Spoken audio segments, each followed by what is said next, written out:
The woke left has officially reached new lows of desperation. The hysterics have largely dissipated in Minneapolis, all as the Trump administration has set new records in mass deportation numbers, over 3.5 million and counting. The left is tired. They're increasingly feeling defeated, demoralized. They can't win elections. They can't win arguments. And they can't stop the single most popular president in a generation from enforcing the law. So what have they been reduced to? They're now recruiting kids. They're pumping them up full of rage in the classroom, marching them out in the streets, and telling them to go confront law enforcement. And what happens next proves that the era of pampered, pathetic liberals has indeed come to a decisive end. Hey gang, it's me, Dr. Steve, back in the studio after a wonderful week in the sun. You were with me, of course. We did a number of videos from the beautiful Florida Keys, but it's great to be back with you here in our study where I help you make sense of the madness with breaking news and analysis you're not going to get anywhere else. So you know what to do if you haven't already done so. Make sure to smack that bell and subscribe button. Enumclaw, Washington. It's a quiet little town at the foot of the Cascades, about an hour away from Seattle. But just days back, it became the center of a new round of anti-ICE activism. On February 13th, roughly 100 to 150 students walked out of Enumclaw High School in the middle of the day for an anti-ICE protest. Well, they marched over a mile through the streets. They chanted, "No justice, no peace," screaming obscenities about immigration and customs enforcement. They carried signs. They blocked streets.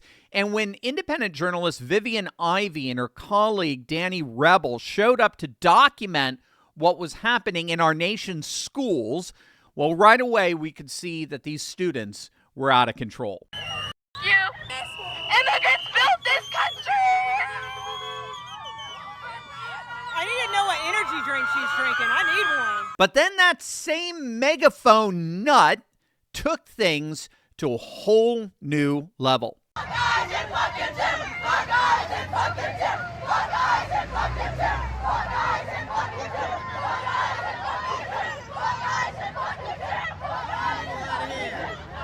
Yeah, for them, especially just standing there.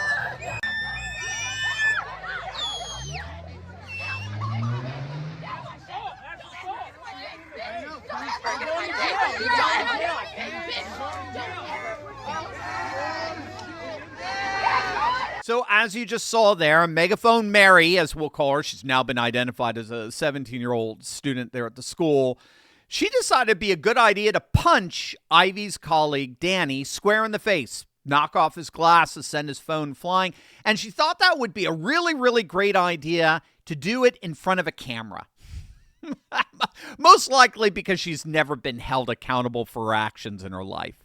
Now, I gotta say, I don't necessarily blame this girl. As we'll find out, she's just a pawn. She's just a useful idiot. She's a skull full of mush, as our dear Rush Limbaugh would say. By the way, 5 years ago today, he left us. I can't believe it's been 5 years already. No one will ever replace him. But unfortunately for Megaphone Mary and some of her friends, moral ineptitude on their part doesn't shield them from the law.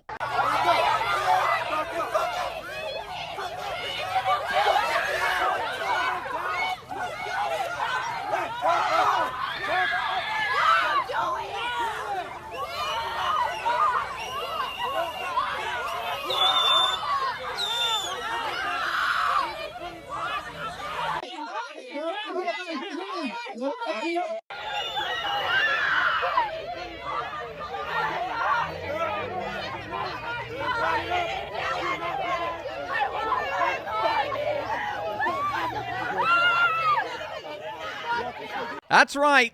That's the new slogan for the cultural Marxist revolutionaries. I want my mommy. I mean, that was the very definition of F around and find out. And this is a perfect symbol of the progressive left and what they've been reduced to. They gather together as hysterical mobs, screaming profanities and obscenities at men and women whose only crime is that they are faithfully enforcing the law. And when they do, when they put these hysterical lunatics in handcuffs, they immediately melt. They melt down into full-blown temper tantrums, screaming for their mommies, even though moments earlier they were all cosplaying as revolutionaries. But what we're about to find out is that Enumclaw isn't an isolated incident. This is happening everywhere, and it's not spontaneous. It's being deliberately orchestrated from above.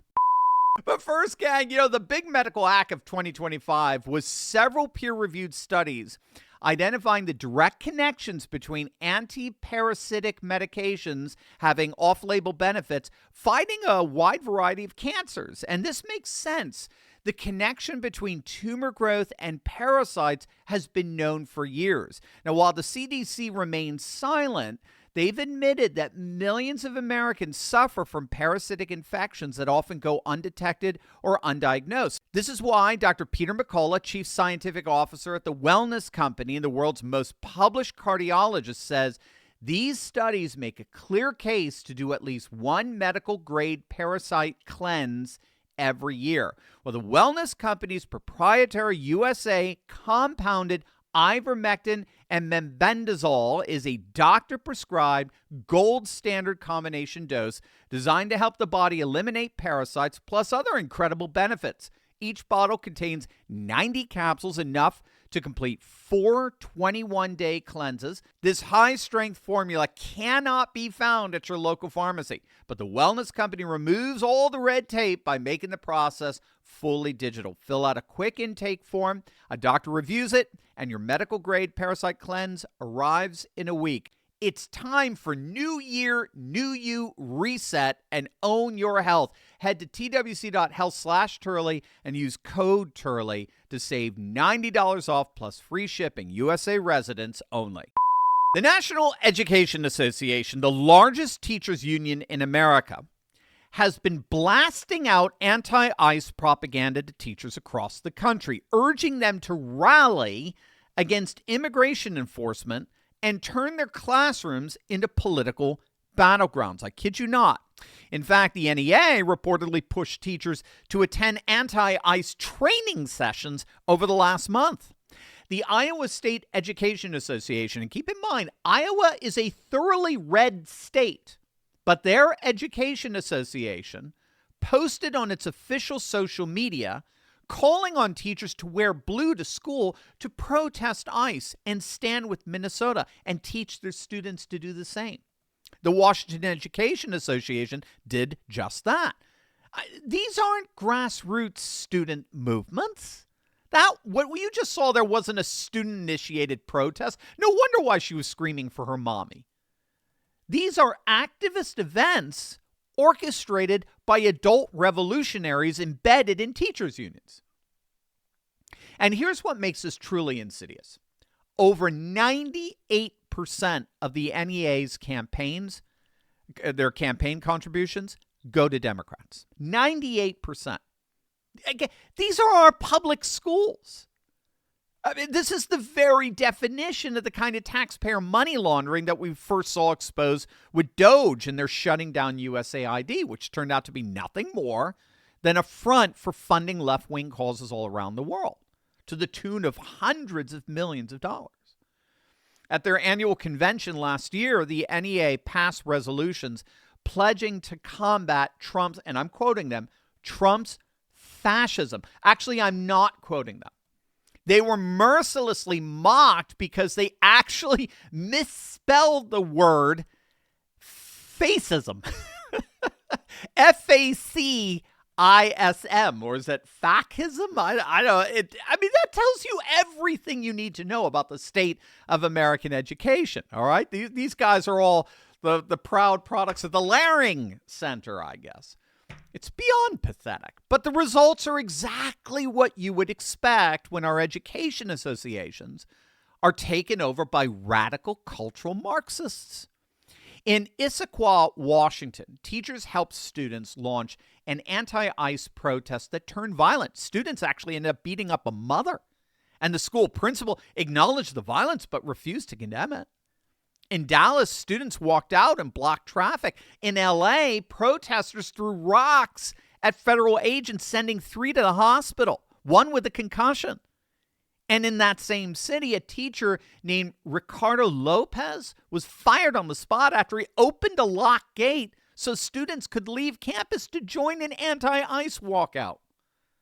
The United Teachers Los Angeles Union has been caught planning ICE resistance activities and offering teachers service learning hours for engaging students in what they called community self-defense. But that's nothing compared to Minneapolis public schools, who've had students learning remotely for weeks, not because of a snowstorm and certainly not because of some supposed pandemic, but because of ongoing ICE activities. Again, I kid you not. They literally shut down the physical location of schools for anti-ICE performative politics. The principal goal of these radical woke lunatics embedded in teachers' unions is not academics. It's activism. That's what you've got to get. It's activism, not academics. They see the classroom not as a place for academics. Instead, they see the classroom as a social engineering center dedicated to cultivating radical Marxist activists. Now, the good news is that parents are waking up big time to this. 27 governors, even including Democrat Jared Polis of Colorado, they've now opted into President Trump's federal tax credit scholarship program. That is the most significant school choice expansion in American history. It's more than half the states in the union.